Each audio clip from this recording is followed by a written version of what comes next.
Señor Presidente de la República, doctor Iván Duque, su señora, nuestra primera dama, doña María Juliana de Duque, maestro Nobel, admirado líder Mario Vargas Llosa,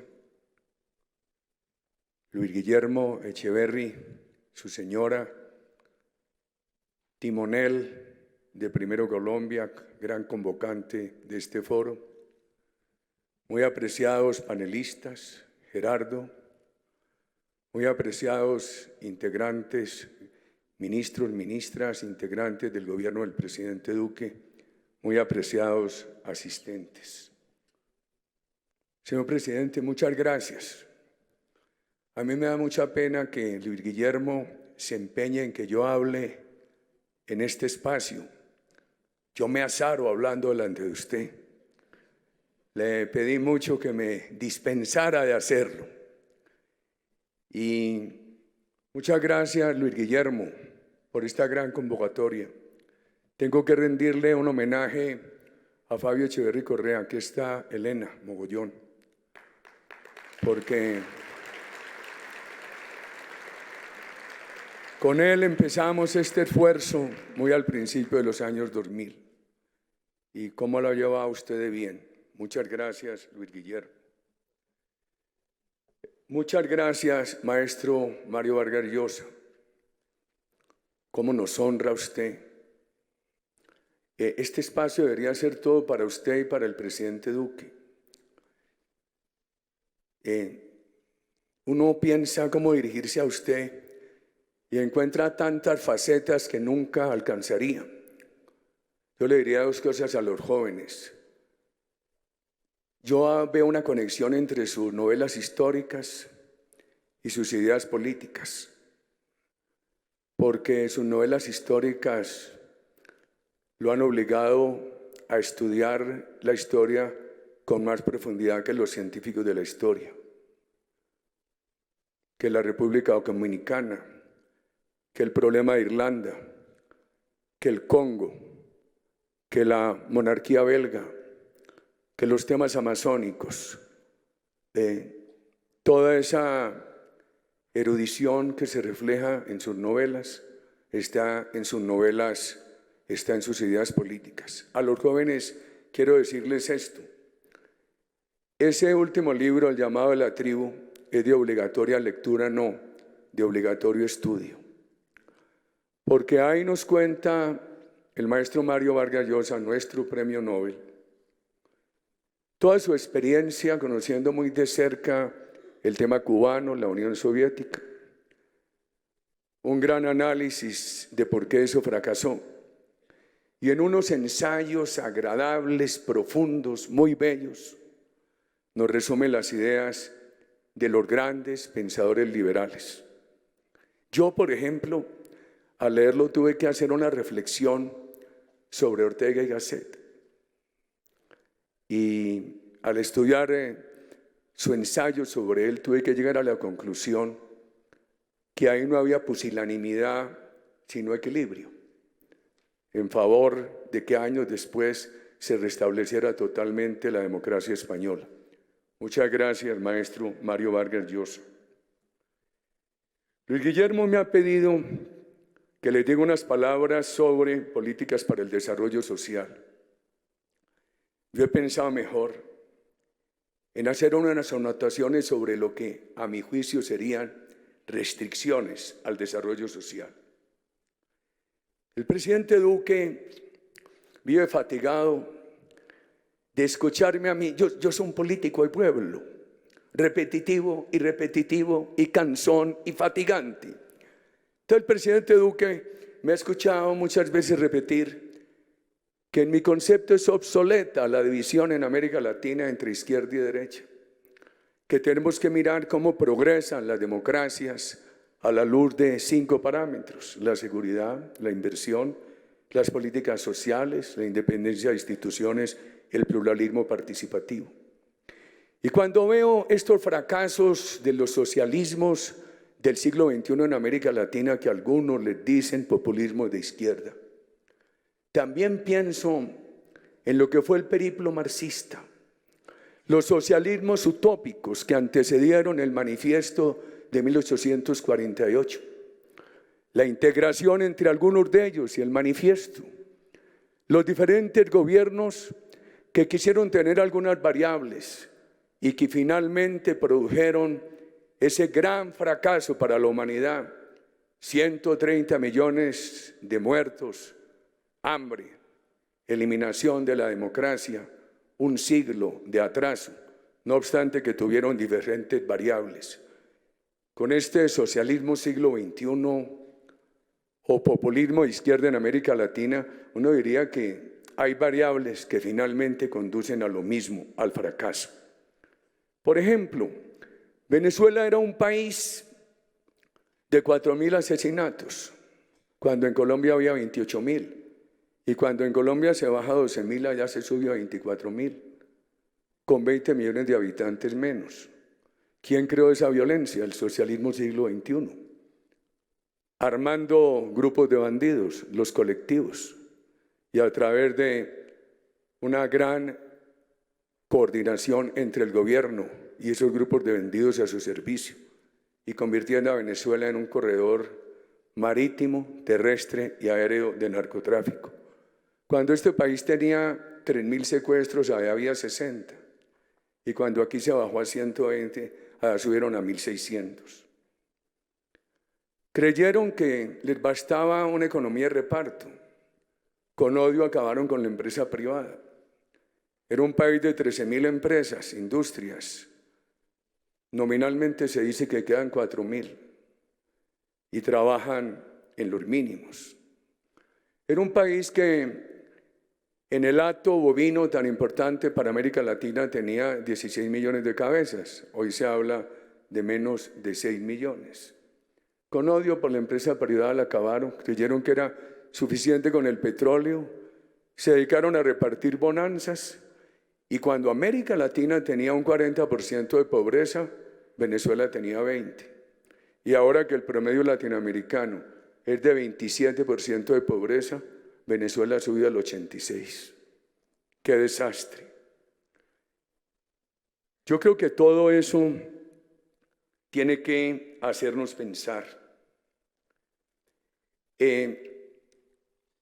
María Angélica Correa, la investigadora periodista venezolana, denunció cómo, muy al principio del gobierno Chávez, ellos empezaron a cometer crímenes de Estado y el crimen del fiscal Anderson, dicen que no, que fue desde Colombia, los paramilitares de Uribe, y fue el primer crimen de Estado que ella lo descubre en un estudio muy profundo que se refleja en su libro, cuya nueva edición la presentó recientemente aquí en la Feria del Libro de Bogotá. Se tomaron la justicia para actuar con una justicia corrompida. ¿Y qué decimos del pluralismo?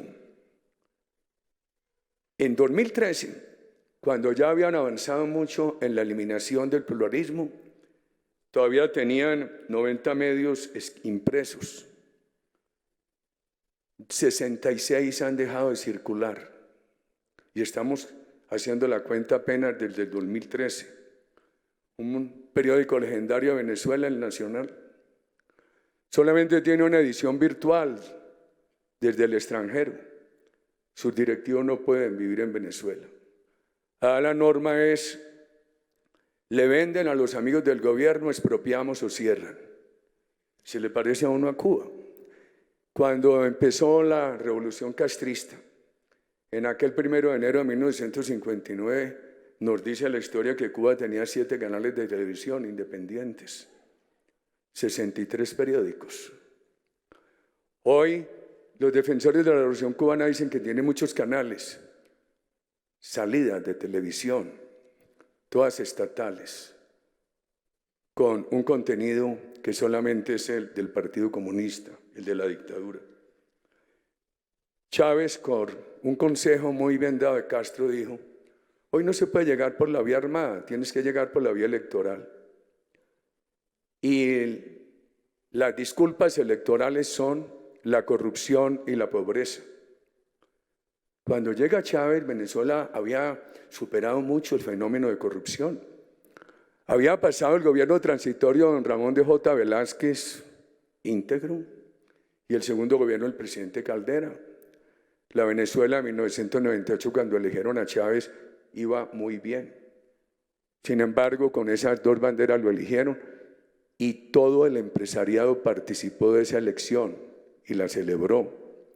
Utilizaron la democracia para llegar, pero poco tiempo después, cuando perdieron el plebiscito, el referendo se lo robaron. Aplicaron aquella fórmula de Chávez: tú tienes que determinar de cualquier manera, de Castro, los resultados de los procesos democráticos que permitas. No, eso es la única democracia que te sirve, es la que tú controles, y aquella cuyos resultados los determines tú. 3 casos semejantes de referendos robados en América Latina.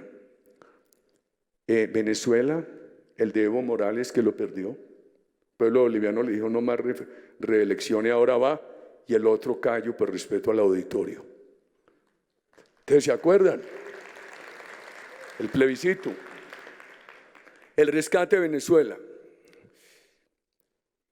El presidente Duque, para honra de Colombia, ha liderado una coalición internacional sin precedentes. No nos podemos desilusionar por las dificultades. El tema no se resuelve de medianoche para el día. Ahí lo importante es la perseverancia. Quiero contarles esto. Cuando mi generación estaba joven y con el liderazgo de Alberto Lleras y de Rómulo Betancourt, coincidentes, el uno en Venezuela como presidente y el doctor Alberto Lleras presidente de Colombia, se emprendió una gran acción diplomática contra la exportación guerrillera de la revolución castrista. Nunca tuvo la convocatoria que ha tenido el presidente Duque en esta gran gestión diplomática contra la dictadura de Venezuela. No sabe o no en qué momento se va a resolver el tema, pero hay que persistir. Y me preocupa mucho el rescate. Es que cuando se hace el tránsito de la dictadura de Pinochet a la restauración democrática de Chile, la economía estaba muy bien. ¿Qué se va a hacer con la economía destruida de Venezuela? Con el aparato productivo de Venezuela totalmente destruido. Ese es un problema. Cuando yo oí ahora al ministro argentino, pensaba, si allá ha sido difícil, ¿cómo será en Venezuela ese rescate? Y los costos y los riesgos políticos, porque esos rescates implican unas acciones muy crueles que muchas veces los pueblos no las resisten y entonces quieren volver a lo que los condujo al fracaso. Aquí está un gran dirigente de Ecuador, un gran líder, Guillermo Lasso, a quien saludo con todo aprecio. Escuchamos ahora en el panel anterior unas referencias bien importantes al caso ecuatoriano. Estamos hablando de restricciones al crecimiento. Cuando Ecuador en el gobierno Correa tenía inversión privada del 4 o 6%, inversión extranjera de 100, 500, 800 millones de dólares al año, uno estudiaba el marco regulatorio ecuatoriano y, por ejemplo, en el tema tributario, la tributación ecuatoriana era mucho más amistosa y atrayente para la inversión que la colombiana. Y entonces, y un país con mucho menos riesgo de expropiación, entre otras cosas, porque es un país pequeño, con 2 millones de hectáreas entre agricultura con una alta productividad y con un campesinado propietario en gran número. Y uno se preguntaba, ¿por qué no hay inversión en Ecuador? Yo llegué a la conclusión que por el temor que generaba la hostilidad del presidente Correa. Y eso me hizo llegar a la conclusión de que la seguridad, como uno de los factores necesarios para que se dé la inversión y se posibiliten las políticas sociales, tiene que ser una seguridad física, una seguridad legal y una seguridad política. ¿Quién iba a invertir en Ecuador? Con un gobierno todos los días rabioso contra el sector privado, pero a no hablar de los fenómenos de corrupción y de lo otro, lo que hizo con la restricción de libertades y de prensa. Escuchamos ahora unas intervenciones formidables sobre Argentina, pero allá la verdad es que no había habido gobierno que acabara con un mal gobierno que acabara con un país tan rico como Argentina. Y si no llega Macri, los Kirchner acaban con Argentina. Esa mezcla de rabia con el sector privado, no expropiaron como en Venezuela. Les quedaba muy difícil, pero ya nos dijeron cuánto menos por el kilovatio de energía le cobraban a la ciudadanía de lo que valía, o cuánto menos por la factura de gas de lo que valía, etc. Esas medidas, un asistencialismo insostenible, convirtieron a Argentina en el país más gravado del mundo. Allá no expropiaron la propiedad, pero expropiaron las utilidades. Y a eso le sumaron la corrupción. Muy difícil la tarea de Macri.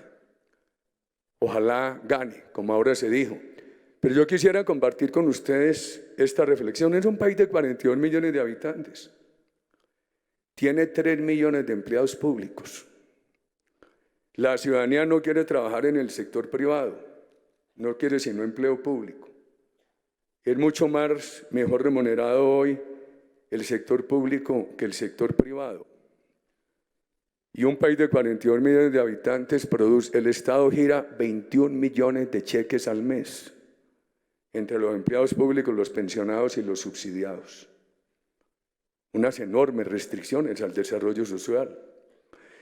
Si ha habido un gobierno que uno pudiera llamar de izquierda, respetable, es el de Uruguay. Pero miren esta dificultad, un país de 3 millones de habitantes tiene 300.000 empleados públicos.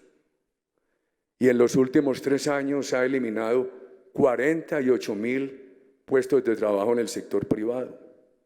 Esas son restricciones a las políticas sociales, queridos amigos. Nicaragua. Hasta hace poco tiempo le oí decir a muchos empresarios del continente, magnífico invertir en Nicaragua. La economía va muy bien y es el único país seguro de Centroamérica. Ortega controla eso. Y él nos dice, inviertan, no se metan en la política, ganen plata, que aquí les va muy bien. ¿Dónde estaba la restricción al crecimiento? Un país sin instituciones. Y eso, la cuenta llega, tarde que temprano. Vean las cifras. Ahora crece la violencia y la economía está en números negativos en Nicaragua. Y un tema común de restricción al crecimiento, ya se habló de él hoy aquí, la corrupción. Déjenme hablar de unos temas de Colombia, positivos. Cuando se hacía, muy queridos ciudadanos, el estudio ordenado por el Banco Interamericano sobre la economía latinoamericana del siglo XX, me tocó participar con la investigadora Rosemary Thorpe en la Universidad de Oxford en ese examen y le reconoció a Colombia un gran manejo en el siglo XX. Dijo, fue magistral para que prosperara la caficultura en un país de tanta montaña, que el Fondo Nacional del Café se hubiera creado y su manejo no lo hubiera hecho el Estado, sino la Federación de Cafeteros. Magistral que el presidente Carlos Lleras hubiera desatendido recomendaciones internacionales equivocadas y hubiera dictado el Estatuto de Control de Cambios, el Decreto 444, que los viejos aquí lo recordamos. Fue muy oportuna la decisión del gobierno López Michelsen de impedir que a Colombia llegaran los dólares del Oriente Medio en aquella bonanza petrolera que hicieron crecer enormemente el endeudamiento latinoamericano y condujeron a los procesos de default. Colombia lo hizo muy bien. En esas épocas de la hiperinflación, aquel año cuando más inflación hubo fue el 33%, 27%, y empezó a bajar. Y las inflaciones que nos hablaban del resto de América Latina era 1.000 al año, 3.000, 4.000, 5.000. Colombia, un país de instituciones, que se van a fortalecer en el gobierno del presidente Duque. Cosas muy buenas, restricciones. Los gobiernos de Colombia han sido declarados amigos de la empresa privada, pero la restringen. Y en alguna forma nos han llevado a tener crecimientos mediocres, desempeños mediocres en seguridad, desempeños mediocres en crecimiento económico, desempeños mediocres en política social. Las políticas de estímulo duran muy poco, ¿no? Esos incentivos son una gabela a los ricos, no se pueden mantener. Esa ley de estabilidad de reglas de juego está afectando la soberanía del Estado, hay que derogarla. Si algo se habló de aquí es de la necesidad de políticas de largo plazo. Sobre el tema de la violencia, y entonces el alegato del discurso, que la inequidad colombiana ha sido la causa de la violencia, la falta de democracia. Primero, esta violencia que se acrecentó desde los principios de los años 60, cuando ya el país había superado la violencia política, esta violencia se ha dado en un horizonte de mejoramiento democrático. Y la comunidad internacional no lo entiende. Aquí no era el tema de las dictaduras militares del continente, con ejércitos violadores de derechos humanos a su servicio. Aquí era el tema de unas guerrillas marxistas, después unas guerrillas narcoterroristas, unos paramilitares narcoterroristas, enfrentados a un Estado en proceso de mejoramiento democrático y a unas Fuerzas Armadas respetuosas de la Constitución, que cuando alguno de sus integrantes ha violado las normas ha ido a la cárcel. Y es muy importante decirle esto a la comunidad internacional y a los jóvenes colombianos. En los gobiernos del Frente Nacional, la pobreza disminuyó enormemente. Los problemas se acentuaron a medida que siguió fortaleciéndose la violencia. Qué mala narrativa han tenido algunos de nuestros compatriotas para desfigurarle esta realidad a la comunidad internacional. ¿Qué encuentra el presidente Duque? El presidente Duque encuentra un país que pasó de 42.000 hectáreas de coca a 209.000. Todo por de acuerdo con la FARC. Un día de 2002 empezaron a anunciar en La Habana que para la FARC el narcotráfico era delito político, que no tendrían cárcel ni extradición, que tendrían elegibilidad política, que no habría fumigación, que la erradicación sería voluntaria y siempre y cuando la comunidad lo aceptara. Ese día empezábamos la línea de reversa a subir de 42.000 hectáreas, en el 2015 86.000 y al presidente Duque le entregan 209.000. Por primera vez en los últimos años, desde 2013, que se estanca el crecimiento gracias a que llegó un gobierno con toda la determinación. Pero además al presidente Duque le heredan otra cosa, lo dejan sin armas para combatir la coca. Yo le decía en Madrid al maestro Mario Vargas Llosa esto, que me parece muy inteligente lo que ha hecho el gobierno del presidente Duque. Porque el gobierno del presidente Duque se salió, no se dejó encasillar en ese antagonismo entre el prohibicionismo y la legalización. Y si bien interpreto al gobierno del presidente Duque, y lo hago con todo respeto, ha dicho, al consumidor no hay cárcel, prevención a la juventud, fortalecer valores de familia, rehabilitación. Al narcotráfico sí, eliminar los cultivos. Y el decreto del decomiso, que ese es un gran logro para Colombia, porque el decreto del decomiso no está diciendo vaya, métame a la cárcel al consumidor, lo que está diciendo es recójala todo lo que haya drogas, en las calles, en los parques, en las escuelas. La opinión en la ciudadanía, nosotros tenemos que ser voceros, pidiendo a las autoridades que acompañen a su presidente todos los días en la aplicación de ese decreto. A mí me parece que es un punto muy equilibrado. Esta mañana uno de los panelistas dijo cómo América Latina contribuye con el 36% en el globo terrestre con los recursos naturales primarios. Hace años veíamos que en el presidente Duque que América Latina tiene el 50% de la selva virgen del planeta. Este país todavía tiene 600.000 kilómetros de selva virgen que hay que cuidarlos. El plan de desarrollo del presidente Duque incorporó una figura muy importante que se llama pago por servicios ambientales. La selva hay que remunerar su cuidado. Uno no le puede decir al campesino brasilero, no destruya la selva para sembrar soja o pastura sin darle una alternativa. Yo creo que esa alternativa del cuidado de la selva, de los ríos, etcétera, es bien importante. Hay mucha ilusión con esa norma que se ha aprobado en el plan de desarrollo del gobierno del presidente Duque. El presidente Duque encuentra unas fuerzas armadas desmotivadas y con problemas de corrupción, que muy valerosamente han venido enfrentando. ¿Qué encuentra en la economía? Este país llegó por unas políticas que venían a niveles de inversión del 27 a 28, estaba llegando al 30%. Y ese viento se les acabó en el 2015 y empezó a bajar. Y el gobierno encuentra que ya había bajado del 27 al 22. Un desánimo inversionista tremendo.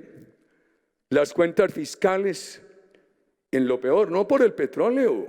Lo que pasa es que en la bonanza petrolera, mientras la costumbre aquí era gastarse medio punto del PIB, 1,5 en recursos por parte del Estado, en la bonanza petrolera el gobierno que presidió al presidente Duque se gastó hasta el 3,5 del PIB. No hubo ahorro. Y uno ve el deterioro de las finanzas públicas aún en la bonanza petrolera. El deterioro de la inversión se empieza a ver antes de que empezara a caer el precio del petróleo. Con las calificadoras de riesgo amenazando por la herencia recibida. Con un problema, lo decía la ministra de Minas aquí, el gobierno del presidente Duque va a dejar 8 o 10% de la canasta de energías renovables, que la eólica, que la energía solar de brisa, etcétera, pero responsablemente buscando petróleo. Que un país de 48 millones de habitantes con estas dificultades fiscal-financieras, que hacen 8 años sin petróleo, con un país que le falta 5 millones de hogares por conexión al gas natural que hace sin gas natural. El presidente Duque recibe ahí una pésima herencia y yo creo que hay una orientación de esa política energética muy equilibrada y un estancamiento social. Este país frenó la reducción de la pobreza desde el año 2014, se quedó en el 27 y esa reducción de la pobreza, yo quiero recordar esto. De acuerdo con el estudio que hicieron 2 connotados colombianos, Juan Luis Londoño, fallecido tan tempranamente, y Santiago Montenegro, en este año del segundo centenario de la batalla de Boyacá, de haber seguido lo que venía, y ese estudio yo lo hice en 2005-2006 y se dio de actualizar en cada momento, la pobreza debería estar en el 15%. Desde el año 2015 la estancaron en el 27%. Yo soy un político de pueblo. Con el perdón del presidente Duque y de los funcionarios, voy a tener que hablar de política. Presidente, usted sabe que yo me azaro hablando delante de usted, me va a perdonar. Y usted me metió en esa, Luigi. Yo nunca me atrevo a hablar delante del presidente, lo acompaño a algunos eventos públicos y yo voy por ahí valiéndome de mi tamaño escondidito. ¿Qué plantea nuestro partido? Porque quiero hacer una pregunta, al final, que ustedes hagan una reflexión, si el planteamiento de nuestro partido es un planteamiento de populismo de derecha o un planteamiento de sostenibilidad democrática.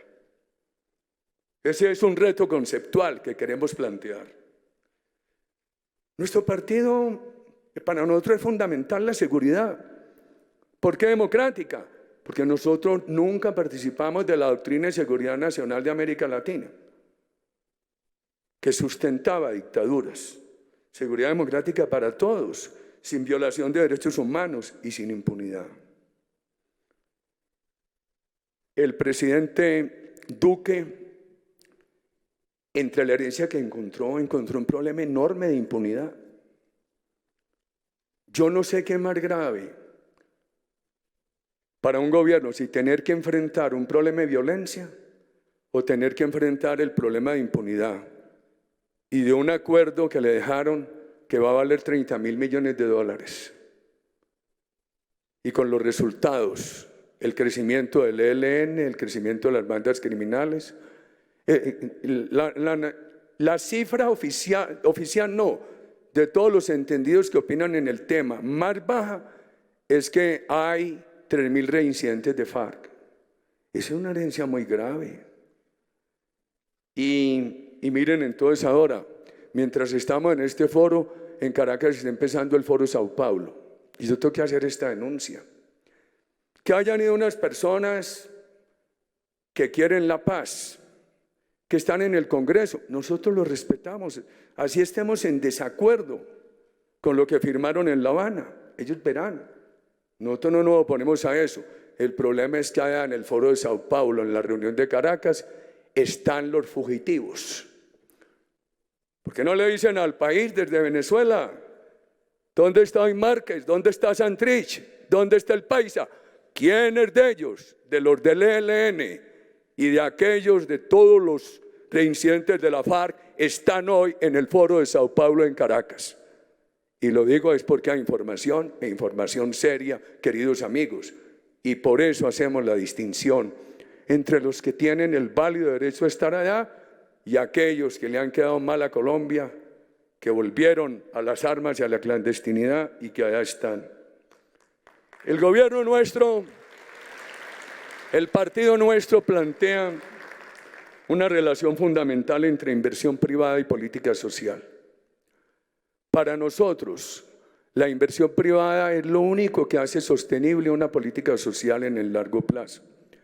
Y una política social que vaya expandiéndose es lo único que le da legitimidad a la inversión privada y la hace sostenible. Por supuesto, estos procesos tienen desgastes. Claro que tienen desgastes. A mí me tocó asumir la responsabilidad de reformas laborales que generaron mucho desgaste. A los mayores les pregunto, ¿qué hubiéramos hecho en este país sin la Ley 50? Que acababa con el ahorro para el desempleo de los trabajadores, la cesantía que aquí se llama, y con la empresa privada. O desgaste ante los sectores que se llaman de izquierda. ¿Qué hubiéramos hecho si hubiéramos seguido con el monopolio del seguro social y no hubiéramos creado un sistema mixto que ha permitido el 100% de aseguramiento desdibujado en los últimos años por la corrupción? ¿Qué hubiéramos hecho sin una pequeña flexibilidad en materia de horarios que se hizo en la reforma de 2002? Y dicen, no, Uribe acabó con las horas extras. Estos procesos tienen desgaste, como tiene desgaste la desburocratización. Cuando yo era gobernador de Antioquia, dije, aquí hay que escoger entre educar o pagar esta burocracia. Eran 17.000 burócratas, dejé 5.000, pero creamos 100.000 cupos educativos. Entonces presentamos ese dilema, que es fundamental hoy en nuestro partido. Nosotros queremos más política social, menos gasto público, más carreteras, menos burocracia. No, pero es que usted bajó de 17.000 a 5.000, porque no tuve sino 3 años. Donde hubiera tenido un periodo de gobernador de Antioquia de 4 años, hubiera dejado eso en 600, que no necesitaba más, queridos amigos. Y en esto nosotros nos sentimos muy bien identificados en los 3 pilares, muy bien interpretados. Lo aplaudimos y somos los seguidores de los 3 pilares del presidente Duque. El tema de legalidad, la cultura de respeto a la ley y la seguridad, el tema de emprendimiento y el tema de equidad. Nosotros en la campaña acompañamos totalmente el tema de transparencia. Hemos querido ver un Estado absolutamente austero, con menos impuestos. A este país le quitaron los estímulos a la inversión, le quitaron la ley que le daba a los inversionistas una garantía de estabilidad a 20 años y lo convirtieron en la 4ª economía más grabada del mundo. Nadie invierte. El ministro Carrasquilla nos decía esta mañana cómo la última reforma empezó a bajar impuestos para que este país haga nuevamente posible la inversión privada. Pero nosotros hemos dicho, necesitamos menos impuestos y más remuneración. ¿Cómo hacemos si no van las dos cosas de la mano? Ahora había una discusión aquí en el panel anterior. La discusión era cómo se hacen reformas en Argentina sin darle respuesta a los sectores más pobres. Yo hago una pregunta: ¿cómo disminuimos subsidios si no mejoramos remuneraciones? Yo creo que eso hay que entenderlo, porque una política de largo plazo de crecimiento económico, si no está acompañada de una política social que legitime ese crecimiento, se vuelve insostenible. Nosotros seguimos insistiendo en menos gasto público, menos impuestos, mejor remuneración. No en economía de confrontación, sino en una economía de fraternidad. Cuando el presidente Duque pone esa gran insistencia en la educación, le va a traer muchos réditos a este país. Ahora hablábamos con el doctor Juan, que ya el gobierno ha entregado las primeras 48.000 becas, señora ministra, y van a preparar este país para toda esta revolución tecnológica del mundo. Pero necesita flexibilidades laborales, necesita la posibilidad del trabajo por días, por horas, facilitar el trabajo en domicilio, etcétera, en cualquier región. Pero eso también necesita compensaciones. Uno, para decirle a este país, aquí le bajamos los impuestos a las empresas, tenemos que facilitar el trabajo por días, por horas, también tiene que decir, en nombre de una economía de fraternidad, vamos a mejorar los factores de remuneración. Una de las trampas que ha habido en América Latina es que se ha creído que se benefician a los trabajadores, y es uno de los obstáculos al desarrollo con toda la rigidez laboral. Sí que la ve uno en todos nuestros países, y eso ha sido una trampa, porque no ha beneficiado a los trabajadores, sino que ha sido un gran obstáculo al crecimiento. Para desmontar y evitar factores de rigidez laboral, necesitamos hacer otra cosa, que es mejorar la remuneración. A nosotros nos toca todos los días en el Congreso enfrentar proyectos que quieren crear más rigidez laboral, porque sigue ese discurso equivocado, queridos amigos. Que queremos facilitar la contratación y la desvinculación, eso necesita compensaciones. Yo diría a los distinguidos visitantes que el problema de Colombia no ha sido la empresa privada, sino la falta de empresa privada. Si ustedes le dan una mirada a Cartagena, en la zona industrial de Mamonal o en la zona turística, quienes allí trabajan tienen buen nivel de vida, y quienes están en las zonas donde no ha llegado el desarrollo viven muy mal. Las políticas tienen que ser de largo plazo. Cuando aquí tenemos el problema del solo Sao Paulo, el largo plazo no se garantiza sino ganando elecciones. Una buena política para que se conserve en el largo plazo en un país con gobiernos de 4 años sin reelección nos obligan a ganar elecciones. Ustedes nos ayudarán con una reflexión para que nos digan, ¿estas líneas corresponden a un populismo de derecha o a una convicción de sostenibilidad democrática? Por supuesto, apenas escuchemos a quien nos hace el honor, al ilustre visitante, al Premio Nobel, a Mario Vargas Llosa, vamos a escuchar a quien les dirá por qué es la esperanza de Colombia, el presidente Duque. Muchas gracias.